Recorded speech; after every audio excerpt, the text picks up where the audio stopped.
अस्सलामुअलैकुम।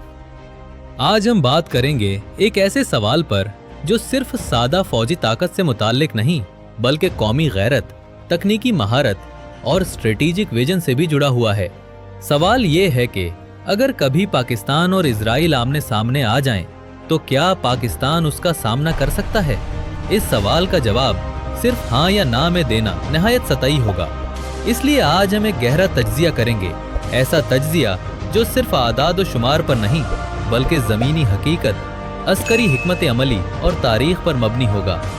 पाकिस्तान और इजराइल जोग्राफियाई लिहाज से एक दूसरे से हज़ारों किलोमीटर दूर है, मगर आलमी सियासत, फ़लस्तीन के मसले और इस्लामी दुनिया के अंदर इजराइल के खिलाफ अवामी जज्बात की वजह से ये मवाजना अक्सर सामने आता है। इजराइल बिलाशुबा एक जदीद तरीन अस्करी निज़ाम रखता है, लेकिन पाकिस्तान वो मुल्क है जिसने मुश्किल तरीन जोग्राफिये, कम वसाइल और मुसलसल दुश्मनी के बावजूद अपनी दिफाई पोजीशन हमेशा कायम रखी है। यही वो फर्क है जो महज टेक्नोलॉजी से नहीं बल्कि तजुर्बे, अज़्म और अपनी सरजमीन के दिफा की कीमत जानने से आता है।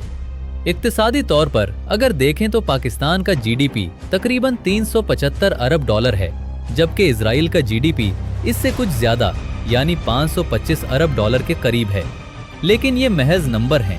पाकिस्तान ने अपनी दिफाई सनत को बैरूनी इमदाद पर कम से कम रखा है, जबकि इजराइल की अस्करी बरतरी की बड़ी बुनियाद अमरीकी इमदाद है, जो सालाना तकरीबन 4 अरब डॉलर के बराबर है।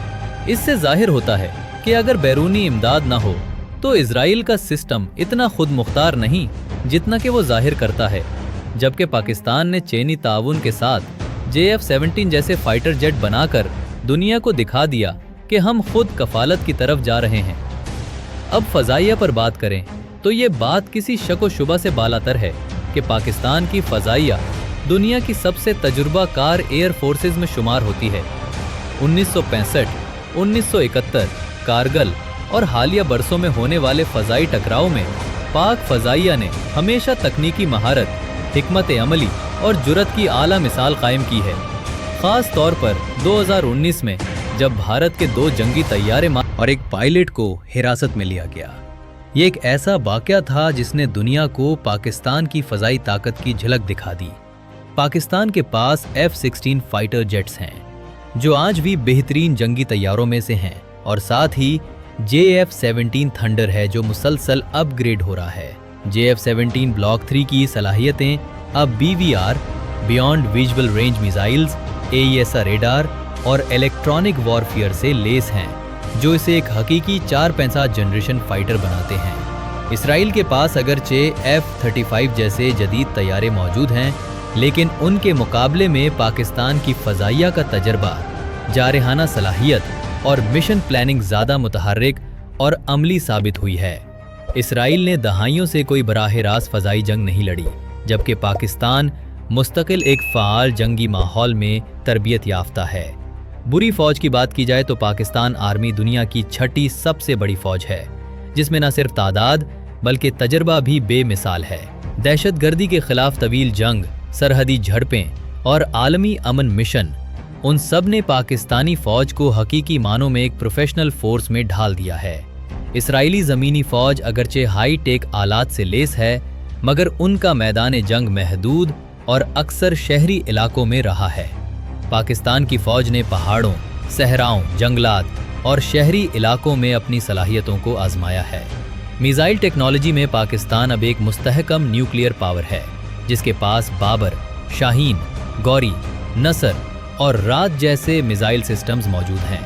उन मिसाइल्स की रेंज, वॉर हेड फ्लेक्सिबिलिटी और मोबाइल लॉन्चर सिस्टम्स इसे खतरनाक हद तक मुअस्सर बनाते हैं। इसराइल के पास जेरिको सीरीज है, मगर इसराइल का मुकम्मल इन्हिसार दफाई शील्ड जैसे आयरन डोम एरो 3 पर है, जो बड़ी हद तक रॉकेट हमलों को रोकने के लिए तैयार किए गए हैं। लेकिन ये सिस्टम्स मुकम्मल तहफ़्फ़ुज़ नहीं देते, ख़ास तौर पर अगर एक साथ 100 या 1000 से ज़ायद मिसाइल फायर किए जाएं। पाकिस्तान की न्यूवी की कुव्वत भी अब सिर्फ दफाई नहीं रही। अगोस्ता 90B आबदोज़ें, बाबर क्रूज़ मिसाइल और नई टुगरिल क्लास फ्रेगेट्स पाकिस्तान नेवी को एक फ़ाल और जारहाना सलाहियत दे चुकी हैं। इसराइल के पास डॉल्फिन क्लास आबदोज़ें हैं, लेकिन उनकी तादाद महदूद है।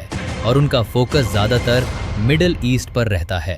پاکستان کی نیوی نے کئی بار بحیرہ عرب میں اپنی موجودگی سے دشمنوں کو حیران کیا ہے، خصوصاً جب نصر بیسڈ آبڈوزوں کی خبریں عالمی میڈیا پر آئیں۔ اب بات کرتے ہیں جنگی حکمت عملی کی، جو اکثر بھول جاتی ہے، لیکن یہی وہ عنصر ہے جو کسی بھی جنگ کا فیصلہ کرتی ہے۔ پاکستان کی جنگی حکمت عملی ہمیشہ دفاعی مگر حملہ آور مزاج پر رہی ہے۔ ہم نے کبھی جارحیت کا آغاز نہیں کیا، لیکن جب بھی دشمن نے حملہ کیا منہ توڑ جواب دیا۔ اسرائیل اگرچہ تکنیکی طور پر مضبوط ہے، لیکن پاکستان کی جنگی سوچ، جذبہ اور کم وقت میں رد عمل کی صلاحیت اسے ناقابل تسخیر بنا دیتی ہے۔ ایٹمی صلاحیت کی بات کی جائے تو پاکستان ایک مکمل ڈیٹرنس پالیسی رکھتا ہے، جس میں نہ صرف اسٹریٹجک بلکہ ٹیکٹیکل نیوکلیر ویپن بھی شامل ہے۔ اسرائیل کی نیوکلیر طاقت خفیہ ضرور ہے، لیکن کبھی بھی کسی عملی میدان میں آزمایا نہیں گیا۔ پاکستان نے اپنی نیوکلیر طاقت کو قومی سلامتی کے لیے استعمال کیا، نہ کہ دھمکی کے طور پر، جو ایک ذمہ دار ریاست کی نشانی ہے۔ سائبر اور انٹیلیجنس کے میدان میں پاکستان نے گزشتہ چند برسوں میں بے پناہ ترقی کی ہے۔ ISI کو دنیا کی بہترین انٹیلیجنس ایجنسیوں میں شمار کیا جاتا ہے۔ اسرائیل کے پاس بھی یونٹ 800-200 جیسی تنظیمیں موجود ہیں، لیکن پاکستان کی انٹیلیجنس نے نہ صرف اندرون ملک بلکہ عالمی سطح پر اپنی صلاحیتوں کو منوایا ہے، جس کا اعتراف دشمن بھی کرتے ہیں۔ آخر میں اگر یہ پوچھا جائے کہ کیا پاکستان اسرائیل کا مقابلہ کر سکتا ہے، تو جواب واضح ہے۔ ٹیکنالوجی میں کچھ فرق ضرور ہے، لیکن جذبے، تجربے، زمینی حکمت عملی اور قومی یکجہتی میں پاکستان کہیں زیادہ مستحکم اور متحد ہے۔ یہ جنگ محض ہتھیاروں کی نہیں، ذہانت، ہمت اور عزم کی ہے، اور اس میدان میں پاکستان کو کبھی شکست نہیں ہوئی۔ اگر آپ کو یہ تجزیہ معلوماتی اور اہم لگا ہو تو ویڈیو کو لائک کریں، دوسروں تک شیئر کریں اور ہمارے ساتھ جڑے رہیں۔ ایسی مزید تجزیاتی رپورٹس اور حقائق پر مبنی ویڈیوز کے لیے چینل کو سبسکرائب ضرور کریں۔